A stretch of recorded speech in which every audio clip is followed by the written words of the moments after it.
afternoon. Welcome, everybody. It's great to have you with us.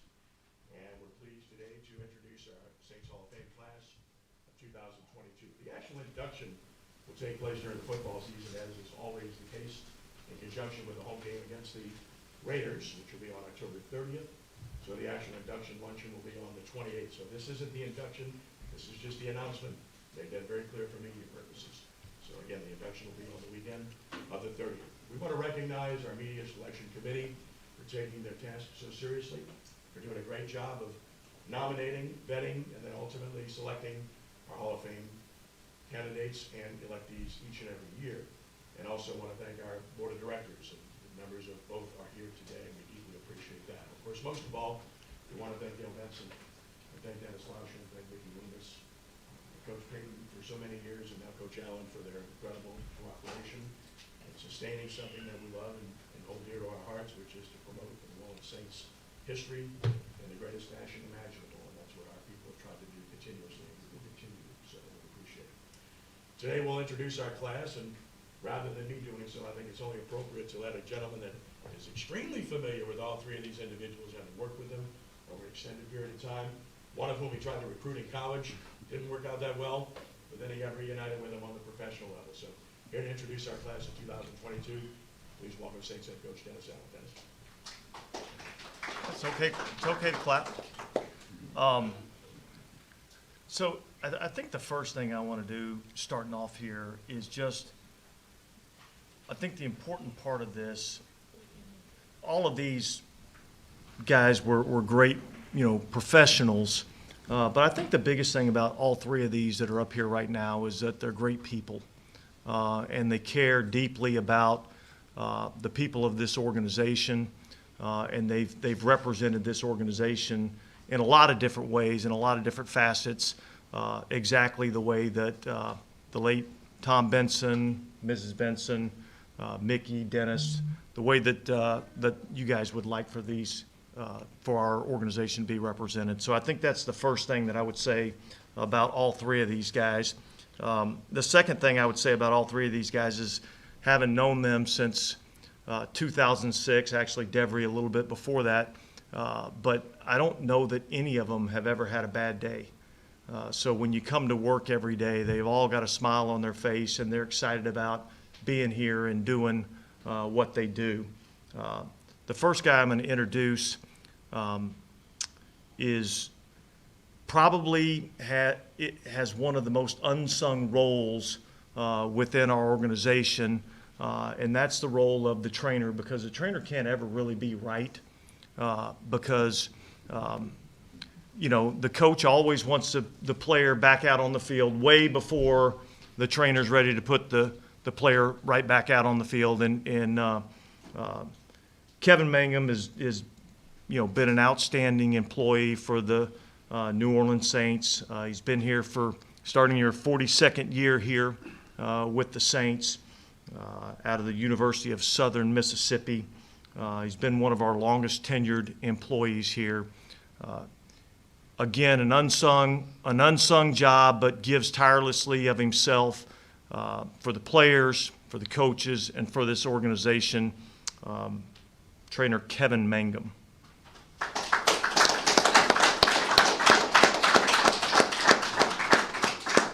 Thank y'all so much. I want to start out by just thanking the Saints organization, Ms. Benson, Mickey, Dennis. As I said, I started here in 1981, Bum Phillips' first year, and been here. This is my 42nd year with the team, and have thoroughly enjoyed it. I really have. And I'm so appreciative of this Joe Gemelli Fleur de Lis award. You look back on the past recipients of the award from this organization and from the community. Dean Kleinschmidt, Jay Romig, our equipment managers, Dan Simmons and Silky Powell, Al Hurt, Joe Gemelli, so many people. And it's such a great honor to be able to be here today and be recognized as the recipient of this award. Thank you so much.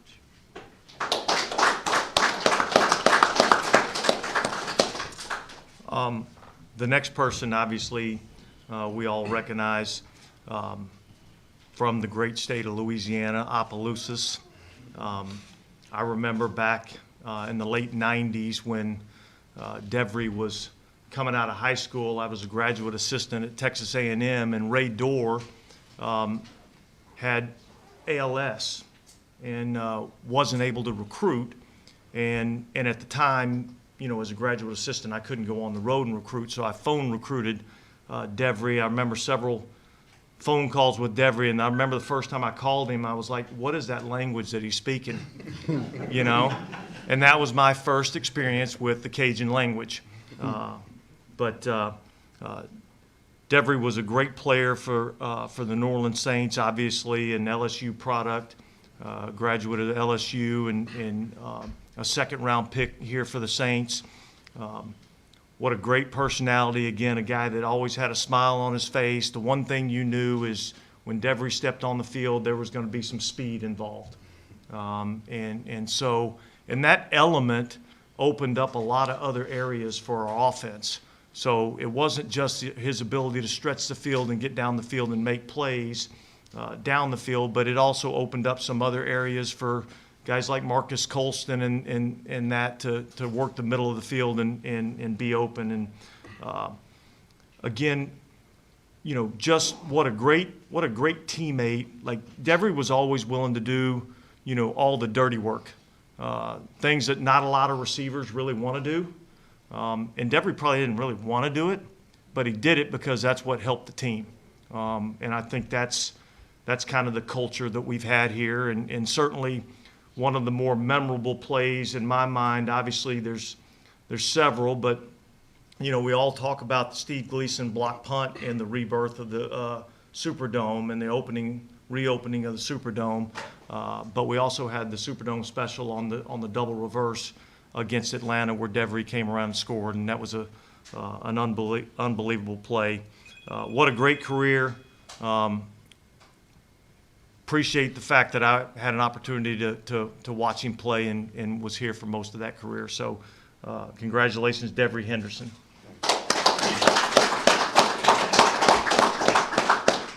I guess everybody know I'm not the talkative type, and I try to run away from these situations. But first of all, I want to thank the organization, the Bensons, Mickey. I want to thank you guys for giving me a little guy from Opelousas opportunity to come and you know, do some good things. And I just pride myself on being a good person and a good teammate.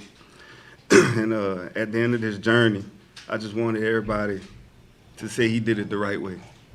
And that's what I prided myself on. And like I said, I thank you guys for giving me that opportunity. It means a lot to me. And to be sitting here today getting this honor, man, is very humbling. It's great. I'm very grateful of it. I would have never thought. I just played the game to go out there and just be that guy for my teammates, you know, step up and do things and, you know, just be there for them. It was something about that team camaraderie that just attracted me to it, and I was addicted to it. When I was a kid, I started playing contact football, maybe 9 years old, and the first game I didn't eat. I started hyperventilating. I couldn't finish the game, and you know, everybody was anticipating, because I showed great speed early on, and everybody was anticipating me to play. And I couldn't play in the game. It just didn't work. I was too. And I remember at the time my stepdad told me, "Look at you. You let your team down," and it stuck with me ever since. So I never wanted to be in that position again. So I always pride myself on being a good teammate and a good person. And I mean, it has me here. You know, the ability speaks for itself. It always did.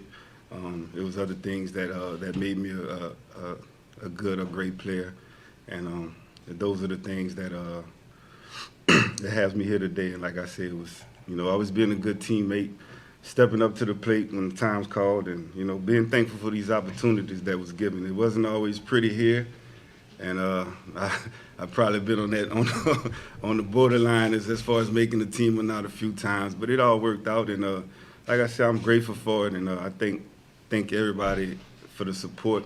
And once again, I thank you guys for the opportunity.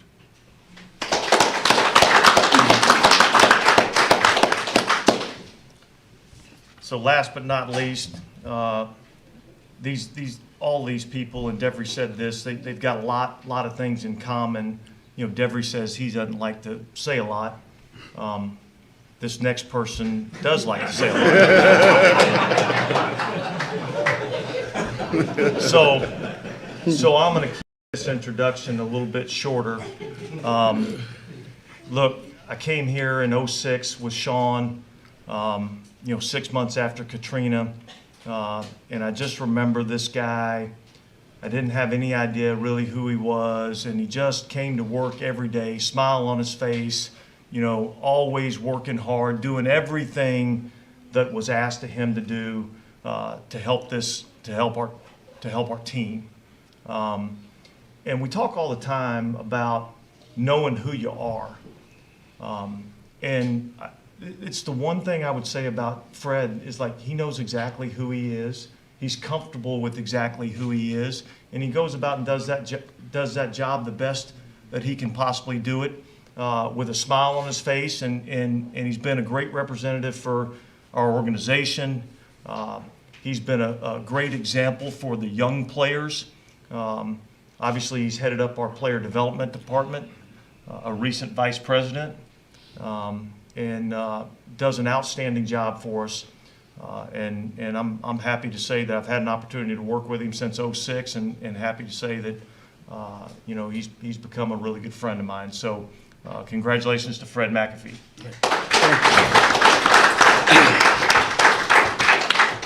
Thank you, DA. And I'd like to thank, the Benson family, of course, Mr. Benson, Mrs. Benson, Mickey. I can even go back to thanking even Jim Finks. He was a guy that they called me when I was at home, and the draft that kind of went by. I had a big barbecue. I'm thinking I'm getting drafted in the first round. I'm out of Mississippi College, right? And it didn't work out that way for me. The Devery didn't work out, but it was a day that I'll never forget. My nephew was with me. He said, "Hey, somebody's on the phone for you." Pick up the phone. At the time, it was Jim Miller and Bill Koharic, and they said, "Hey, have you been waiting long?" I said, "Yeah, been waiting about 5 rounds or so." So, got drafted in the 6th round, and 1991. Like I said, I didn't know what to expect. I'd never been to an NFL game before. The first game that I played in was my first time attending an NFL game, and it's been a journey, but it's been a great ride. I've loved every minute of it. Got to meet guys just like these guys up here. Kevin's from Mississippi, Devery's from Louisiana. Met DA when he was just a young coach in all of this, and I look at him now, and I'm proud of him. And all the coaches that have given me an opportunity here, from Jim Mora to Jim Haslett, and even Sean Payton. Now, Sean used to always joke like, "Hey, this is Fred McAfee, ladies and gentlemen." He played 16 years in the NFL, 12 years longer than he should have.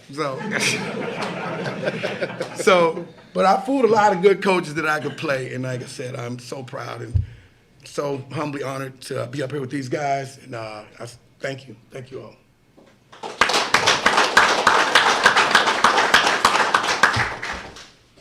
Any questions?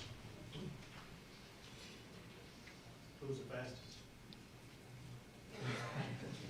I don't know that. Me. What's your okay? Where's your? I don't know. What's the fastest 40 that anybody, non-friend, told you like, "Hey, you just ran a what?" When they was clocking you back in the day. The same clock. No, it wasn't. I doubt it. Same clock. I'll raise you right now. Right. I might get him now. So. What's the make of small towns to be? Well, I came from a small town, Philadelphia, Mississippi. There was another running back that came out of that little town, Marcus Dupree, a cousin of mine, and I didn't see myself as him because he was this big time guy. He's big time. I did not fit the mold of a running back. So I really didn't even know the difference between offense and defense when I first started. I was in the marching band, but being from that little town, I felt like it was something I had to uphold of being from that little town and trying to be as good as I could be. Freddie, you've been with the organization a long time. I mean, what does this mean, knowing, and some guys play and they maybe go, you all are all from this area, but you've been in the organization now for 15 plus years. I mean, where does this rank on achievements? I know you're in the Mississippi Hall of Fame and things like that, but where does this honor rank? Oh, at the top, it's at the top.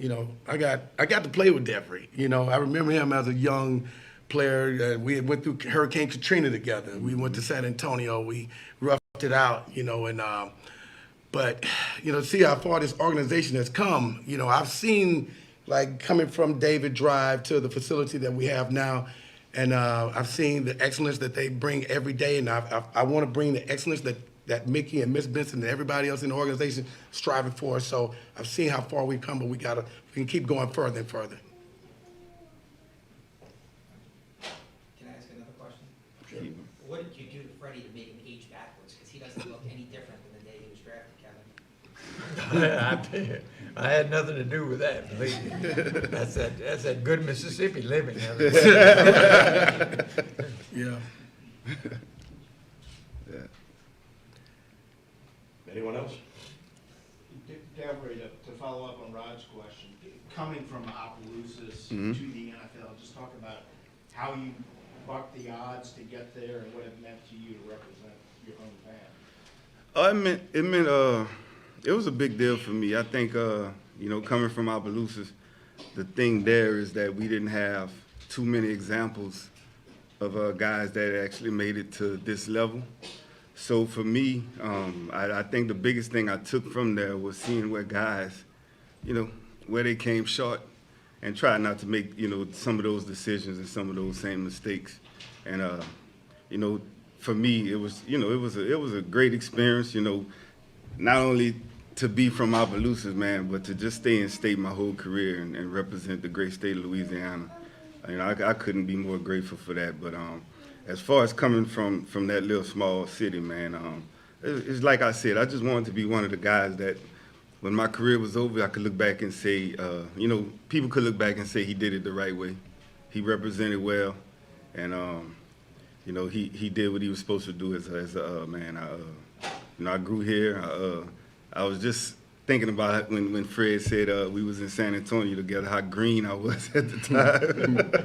I was just so young and all over the place, man, trying to get it together and, keeping that same thing in mind. I can't mess this up. I got a lot of people back home that's rooting for me, proud of where, what I became, and I just wanted to keep that going and not let those people down.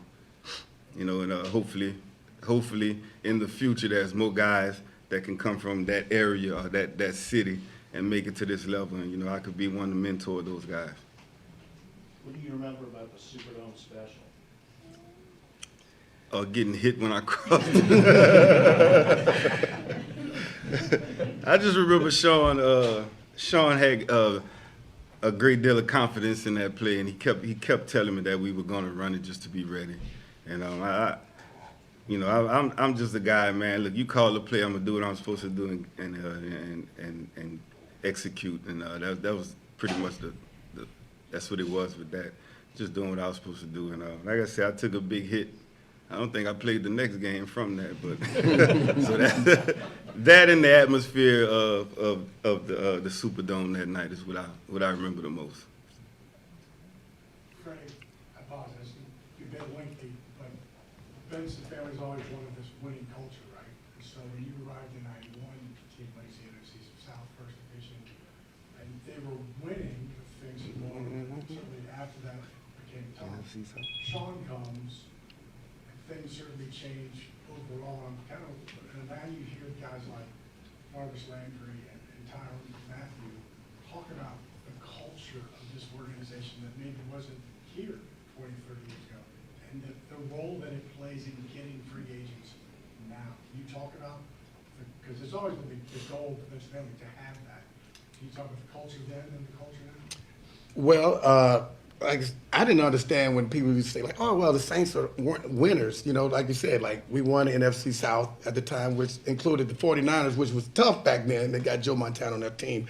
But we went 12-4, 11-5, and 12-4 my first couple of years here. And I thought that we were turning the page on whatever the past was, as far as like, hey, we're not winners. But and then the years after that was a lot of up and downs, you know, with the winning and losing. But I still feel the focus was always on having a winning culture, looking at other organizations, other teams that had done it, you know, had turned the page. Like, I was also with the Steelers for 5 years, but the Steelers hadn't won in like 33 years, you know, before that little run they had with Chuck Noll. But and by the time Sean got here, and even when Haslett got here, you know, things started to happen. You know, we won our first playoff game, and then you keep going, and then Sean comes, and it was a lot of turmoil because of Katrina. But his goal always was to have a winning culture, winning organization. He was speaking things into existence, so to say. I can remember he's like, "Oh God, we're gonna have a Ring of Honor. We're gonna have guys that, you know, that go into the NFL Hall of Fame. But he spoke it into existence. So you start to believe, you know, some of the stuff you're hearing, and that's kind of what changed, I think. Do you all have maybe a message about like perseverance? I mean, you talked about what Sean said about you playing 14 years too long, and I know Devery, you talked about the start of your career here, and now you're sitting here in the Hall of Fame. I mean, for maybe young people watching, do you have a message of perseverance? Well, hey, listen, my message was, hey, anything, just to this day, you know, I tell my kids, I have 2 kids, Jayla and Frederick. I always tell them, if you believe it, you can achieve it. You know, I was in a marching band, and I didn't expect to be here. You know, I was in a marching band. I was a pole vaulter. You know, I was a nerd, kind of, you know, but I never thought about the NFL. I never thought I could be in the NFL. I thought that maybe I could be, you know, maybe work in the equipment room or something else, but not actually play. You know, I got in a game one time, my senior year in high school, and you know, I made this coach promise. I made some promises. Hey, coach, I'm gonna rush for like, you know, 10 yards a carry or something like that. And I really didn't know any plays, you know, but the perseverance was, hey, I went to a small school, Mississippi College, and you don't expect to get drafted or anything like that. I just want to get a degree. That's what it was about. I just wanted a degree. And next thing you know, I started, you know, putting together these little run of good games, and man, I didn't see 16 years. I didn't see that at all. Sean was right. I didn't see the 16 coming, but I hoped for 2, you know, but.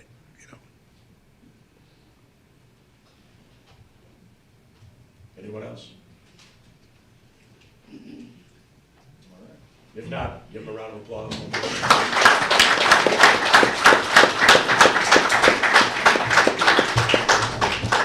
Any guys available for you if you want to come tomorrow? Thank you. Thank you, Dean. Congratulations. Oh. Yeah. We appreciate you guys. Yeah.